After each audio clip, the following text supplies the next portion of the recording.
Kisah legenda Gatot Kaca. Pada suatu hari yang penuh dengan keajaiban, di kerajaan Pringgadani, sebuah negeri yang dihuni oleh bangsa raksasa. Lahirlah seorang bayi dari pasangan Dewi Arimbi, seorang raksasa perempuan, dan Raden Werkudara, Bima, dari keluarga Pandawa. Bayi ini diberi nama Jabang Tetuka. Sejak saat kelahirannya, Jabang Tetuka sudah menunjukkan tanda-tanda kekuatan yang luar biasa. Tubuhnya yang kecil namun kokoh membuat semua orang terpesona. Namun, ada satu hal yang membuat kelahirannya menjadi sangat istimewa. Tali pusarnya tidak bisa dipotong dengan senjata apapun.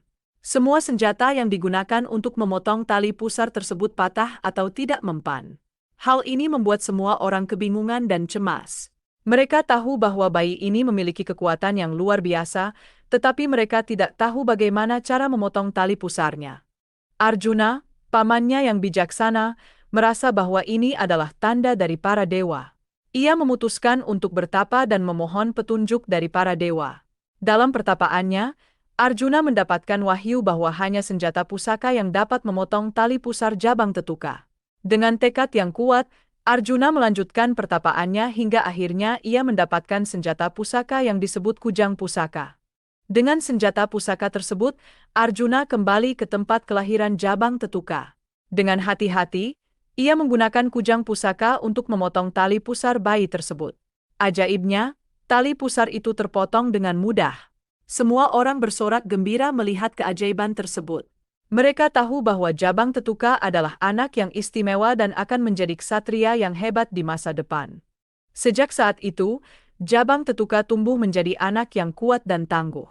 Ia diberi nama Gatot Kaca, yang berarti anak yang memiliki kekuatan seperti baja. Gatot Kaca terus menunjukkan kekuatannya yang luar biasa dan menjadi harapan bagi keluarga Pandawa.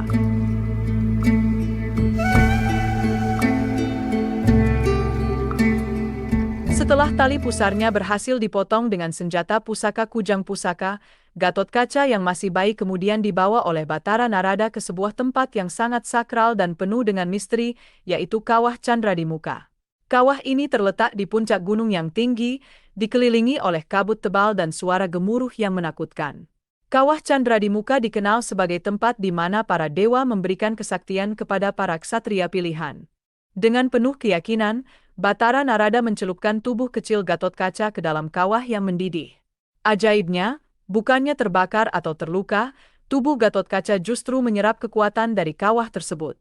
Di dalam kawah itu, Gatot Kaca mendapatkan berbagai kesaktian dan kekuatan luar biasa. Tubuhnya yang semula biasa saja, kini berubah menjadi kebal terhadap senjata apapun. Tidak ada senjata yang mampu melukai atau menembus kulitnya yang keras seperti baja. Selain itu, Gatot Kaca juga mendapatkan kemampuan untuk terbang di angkasa tanpa menggunakan sayap. Ia bisa melayang dan bergerak dengan cepat di udara, seolah-olah angin adalah sahabatnya. Kemampuan ini membuat Gatot Kaca menjadi ksatria yang sangat tangguh dan sulit dikalahkan.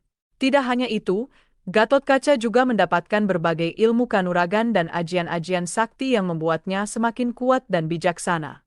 Setelah proses penyucian di Kawah Candradimuka selesai, Batara Narada mengangkat Gatot Kaca dari kawah tersebut. Tubuh Gatot Kaca kini bersinar dengan cahaya yang memancar dari dalam dirinya. Ia telah berubah menjadi seorang ksatria yang memiliki kekuatan luar biasa dan siap untuk menghadapi segala tantangan. Batara Narada kemudian mengembalikan Gatot Kaca kepada keluarganya, dan semua orang terkejut melihat perubahan yang terjadi pada dirinya.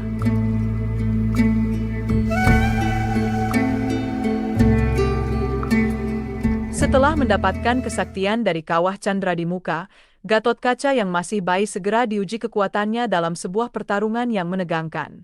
Pada saat itu, Prabu Kalasekipu, seorang raja raksasa yang sangat kuat dan kejam, menantang Batara Narada untuk meminang Dewi Supraba, seorang dewi yang sangat cantik dan anggun.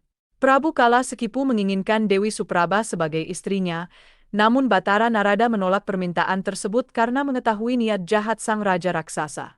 Merasa tersinggung dan marah, Prabu Kalasekipu menantang Batara Narada untuk bertarung. Batara Narada yang bijaksana dan penuh pertimbangan, memutuskan untuk menguji kesaktian Gatotkaca yang baru saja mendapatkan kekuatan dari kawah Candradimuka.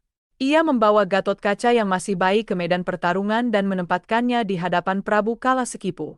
Prabu Kalasekipu tertawa terbahak-bahak melihat lawannya yang masih bayi. Ia meremehkan Gatotkaca dan menganggapnya sebagai lawan yang tidak berarti. Namun, Batara Narada tetap tenang dan yakin akan kekuatan Gatotkaca. Dengan penuh keyakinan, ia memberi isyarat kepada Gatotkaca untuk menghadapi Prabu Kalasekipu. Pertarungan pun dimulai. Gatotkaca yang masih bayi menunjukkan kekuatannya yang luar biasa. Dengan gerakan yang lincah dan cepat, ia berhasil menghindari serangan-serangan Prabu Kalasekipu. Tubuhnya yang kebal terhadap senjata membuatnya tidak terluka sedikit pun. Prabu Kalasekipu semakin marah dan melancarkan serangan-serangan yang lebih dahsyat, namun semua usahanya sia-sia. Gatotkaca kemudian melancarkan serangan balasan. Dengan kekuatan yang luar biasa, ia menghantam Prabu Kalasekipu dengan pukulan-pukulan yang sangat kuat. Prabu Kalasekipu terkejut dan tidak menyangka bahwa bayi kecil ini memiliki kekuatan yang begitu dahsyat. Dalam waktu singkat, Gatotkaca berhasil mengalahkan Prabu Kalasekipu dan membuatnya takluk. Kemenangan Gatotkaca dalam pertarungan ini menunjukkan bahwa ia memiliki potensi besar sebagai ksatria yang tangguh. Meskipun masih bayi, kekuatannya sudah mampu mengalahkan raja raksasa yang sangat kuat. Pertarungan ini menjadi bukti bahwa Gatotkaca adalah ksatria pilihan yang ditakdirkan untuk menjadi pelindung dan pahlawan bagi keluarganya dan rakyatnya.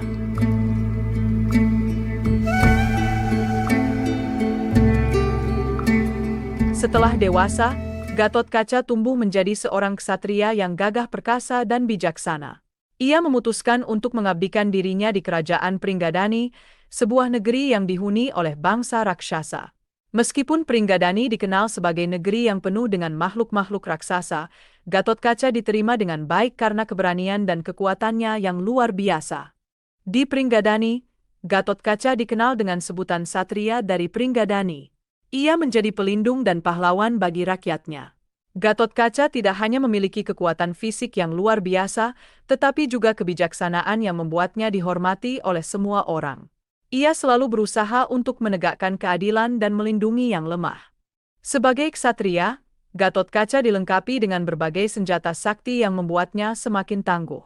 Salah satu senjata andalannya adalah rompi Antakusuma, sebuah rompi yang membuat tubuhnya kebal terhadap segala jenis senjata.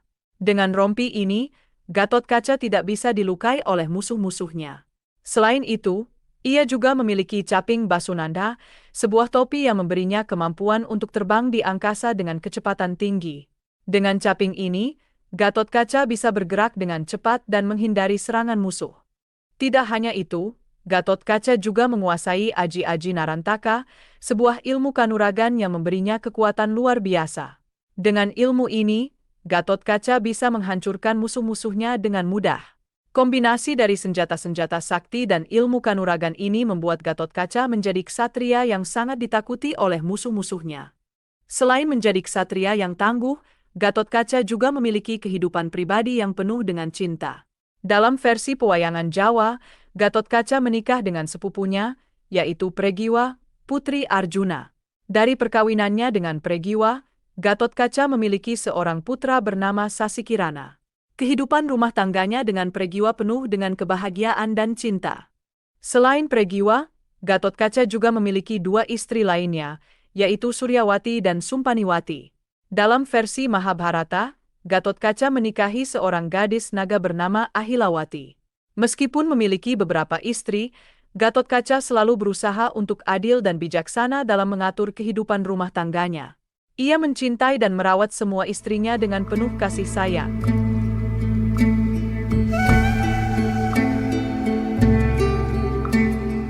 Perang besar di Kurukshetra adalah salah satu pertempuran paling epik dalam sejarah mitologi Hindu. Pertempuran ini melibatkan dua keluarga besar, yaitu Pandawa dan Korawa, yang saling berseteru untuk memperebutkan takhta Hastinapura. Di tengah-tengah pertempuran yang sengit ini, Gatotkaca memainkan peran yang sangat penting dalam membantu keluarga Pandawa melawan sekutu Korawa. Gatotkaca, dengan kekuatan luar biasanya, menjadi salah satu ksatria yang paling ditakuti di medan perang. Tubuhnya yang kebal terhadap senjata apapun membuatnya hampir tak terkalahkan. Dengan rompi Antakusuma yang melindungi tubuhnya dan caping Basunandha yang memberinya kemampuan untuk terbang, Gatotkaca menjadi ancaman besar bagi musuh-musuhnya. Ia melayang di udara, menyerang musuh-musuhnya dari atas dengan kecepatan dan kekuatan yang luar biasa. Dalam pertempuran ini, Gatotkaca berhasil menewaskan banyak musuh dengan kekuatannya yang dahsyat. Ia menggunakan aji-aji Narantaka, ilmu kanuragan yang memberinya kekuatan untuk menghancurkan musuh-musuhnya dengan mudah. Setiap kali Gatotkaca melancarkan serangan, musuh-musuhnya berjatuhan satu persatu. Keberaniannya di medan perang membuatnya menjadi sosok yang sangat dihormati dan dikagumi oleh pasukan Pandawa. Namun, pertempuran di Kurukshetra bukanlah tanpa tantangan. Gatotkaca harus menghadapi banyak ksatria tangguh dari pihak Korawa.